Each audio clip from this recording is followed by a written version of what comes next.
महाराष्ट्र में इन दिनों सबसे ज्यादा चर्चा हो रही है राज ठाकरे और उद्धव ठाकरे के एक साथ आने की। जब से ही दोनों भाइयों ने अपने मतभेद भुलाकर महाराष्ट्र हित के लिए साथ आने की बात कही है, तब से ही दोनों के साथ आने के कयास लगाए जा रहे हैं। लेकिन सवाल ये उठने लगा है कि अगर राज ठाकरे उद्धव ठाकरे के साथ आएंगे तो क्या वो गैर मराठियों के खिलाफ चला रहे अपने अभियान को रोक देंगे, या फिर उद्धव ठाकरे राज ठाकरे के साथ मिलकर उनके इस अभियान को आगे बढ़ाएंगे। आज इसी पर हम चर्चा करेंगे। नमस्कार, आप देख रहे हैं लोकमत हिंदी। मेरा नाम है सोनू कनौजिया। पिछले कुछ वक्त से राज ठाकरे और उनकी पार्टी महाराष्ट्र नवनिर्माण सेना के कार्यकर्ता मराठी के मुद्दे को लेकर काफी आक्रामक हो चुके हैं।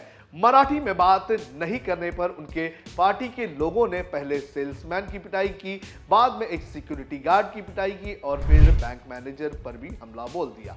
इतना ही नहीं, पिछले हफ्ते तो उनकी पार्टी के लोगों ने घाटकोपर की एक सोसाइटी में घुसकर मराठी परिवारों को कथित तौर पर परेशान करने को लेकर गुजरातियों के खिलाफ भी मोर्चा खोल दिया। और इसके बाद महाराष्ट्र सरकार द्वारा स्कूलों में तीसरी भाषा के तौर पर हिंदी पढ़ाए जाने को जब अनिवार्य कर दिया गया तो भी राज ठाकरे ने नाराजगी जताते हुए सरकार की मंशा पर सवाल उठाए। राज ठाकरे अपने इस अभियान को कहीं से भी कमजोर नहीं होना चाहते हैं और इसी मुद्दे को लेकर वो महाराष्ट्र म्युनिसिपल कॉर्पोरेशन समेत बीएमसी के चुनाव में उतरना चाहते हैं और यहीं पर दोनों भाइयों के बीच मामला गड़बड़ाता हुआ नजर आ रहा है। अब कैसे इन दोनों भाइयों के एक साथ आने का मामला गड़बड़ा रहा है, ये समझ लेते हैं। दरअसल पिछले दिनों दोनों भाइयों ने एक साथ आने की बात कही है। राज ठाकरे ने महेश मांजरेकर के साथ पॉडकास्ट में यह बात कही तो उद्धव ठाकरे ने एक सभा को संबोधित करते हुए गठबंधन के दरवाजे खोलने की बात कही। लेकिन मराठी के नाम पर मनसे का आक्रामक होना इस गठबंधन को नहीं होने देगा, क्योंकि पिछले कुछ सालों में हमने उद्धव ठाकरे की शिवसेना के काम करने का तरीका देखा है जो बदल चुका है। उद्धव ठाकरे की पार्टी मराठी वोटों के अलावा सभी समुदाय को साथ में लेकर चलने पर जोर दे रही है। इतना ही नहीं, आज के वक्त में उद्धव ठाकरे की मुस्लिम समुदाय में अच्छी खासी स्वीकार्यता है। पिछले 2 चुनावों में उनकी पार्टी को बड़े पैमाने पर मुस्लिम लोगों के वोट मिले हैं। उद्धव ठाकरे के नेतृत्व में शिवसेना हार्डकोर हिंदुत्व से सॉफ्ट हिंदुत्व की ओर डाइवर्ट हो चुकी है। वहीं राज ठाकरे की अगर बात करें तो भले ही उनका agenda Maharashtra first, Marathi first वाला है, लेकिन दूसरे समुदाय के लोगों में उनकी स्वीकार्यता कम हुई है। उदाहरण के तौर पर अगर बात करें तो राज ठाकरे के हिंदी बोलने वालों की पिटाई के बाद मुंबई के कई इलाके जैसे कि भेंडी बाजार, कुर्ला, बांद्रा, गोवंडी, मुमरा जो कि मुस्लिम बहुल्य इलाके हैं, यहां पर पार्टी का जनदार काफी कम हो चुका है। महाराष्ट्र में इस वक्त मराठी वोटर्स के अलावा मुस्लिम और गैर मराठी वोटर्स भी काफी निर्णायक साबित हो रहे हैं। पिछले कुछ सालों में हिंदी भाषी आबादी बड़े पैमाने पर महाराष्ट्र में बढ़ी है, तो ऐसे में चुनाव जीतने की मंशा रखने वाली उद्धव ठाकरे की शिवसेना अपने वोटर्स को खोना नहीं चाहेगी और ऐसे हालातों में राज ठाकरे को अपने मराठी एजेंडे को चुनाव से दूर रखना होगा। लेकिन राज ठाकरे की राजनीति को देखने वालों का यह मानना है कि उनकी पार्टी का जन्म मराठी भाषा और मराठी के मुद्दे पर हुआ है, तो ऐसे में वो राज ठाकरे इस मुद्दे को साइड में रखकर गठबंधन करेंगे, ये नामुमकिन सा नजर आ रहा है। लेकिन महाराष्ट्र में चुनाव जीतना है तो राज ठाकरे को अपनी राजनीति में थोड़ा बदलाव करना जरूरी होगा, क्योंकि जानकारों का मानना है कि महज मराठी वोटर्स को केंद्र में रखते हुए महाराष्ट्र का कोई भी चुनाव जीतना इस वक्त मुश्किल है।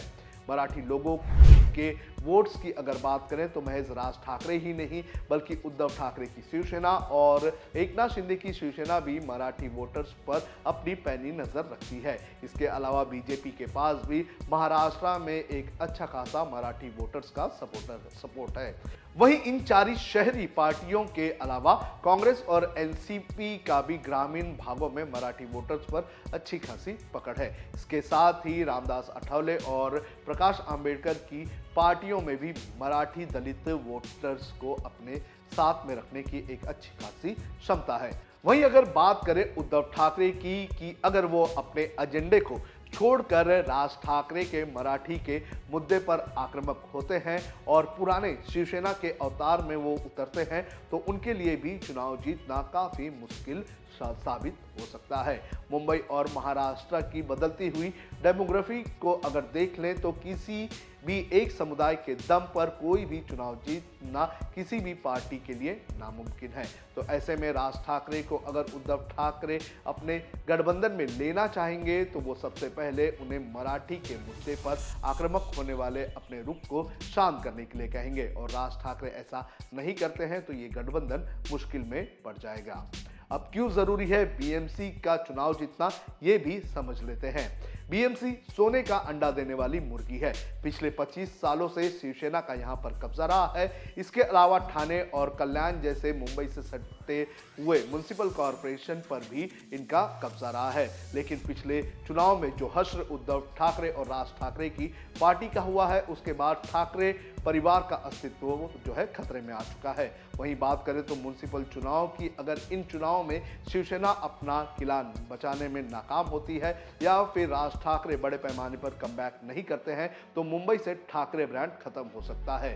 तो ऐसे में दोनों भाइयों के सामने चुनाव जीतना जितना जरूरी है उतना जरूरी है अपने एजेंडे को साथ में लेकर चलने का। अब देखना है जरूरी है कि दोनों में से कौन अपने एजेंडे से समझौता करता है।